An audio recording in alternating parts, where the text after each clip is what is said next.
આપણે ઇન્ડિયાની અંદર સવારે ઉઠતા વેત ગુડ મોર્નિંગ, જય શ્રી કૃષ્ણ, સુપ્રભાત, સસ્ત્રીયકાલ, સલામ વાલેકુમ, આવા પ્રકારના રીતિ રિવાજો છે. દુનિયાભરની અંદર બી આવા રીતિ રિવાજો હશે.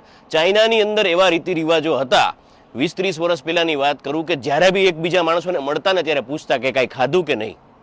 આજે એક ટાઈમમાં એક એવી ભૂખભરી પરિસ્થિતિમાંથી આ દેશ આજે એક અલગ લેવલે આવ્યો છે. આજે દુનિયાભરના જે ટોપ જાયન્ટ્સ, ટોપ બિઝનેસમેન છે ને, ચાઇના ધંધો કરવા આવે છે. વિચાર કરો સાહેબ, એક ભૂખમરી પરિસ્થિતિમાંથી એક અલગ લેવલે ગ્રોથ કરવો ને, એના માટે જે આ લોકોએ તાબડતોડ મહેનત કરી છે ને, એનો કોઈ ઓલ્ટરનેટિવ નથી. ભૂખને મારીને કે ભૂખમરી પૂરી કરીને આ લોકો આજે આ લેવલ પર પહોંચ્યા છે. ચાઇનાના ઇન્ફ્રાસ્ટ્રક્ચરને તમે જુઓ, એના મેન્યુફેક્ચરિંગ, જેટલા લોજિસ્ટિકના એક્સટેન્સિવ, જેટલા બી એના ચેન સપ્લાય છે, દુનિયાભરની સાથે એ લોકો વેપાર કરે છે. આજે જ્યારે ખાલી 20-30 વર્ષ પાછળ વળીને જોઈએ ને, તો એક ભૂખમરામાંથી બહાર આવેલી આ પ્રજાતિ છે.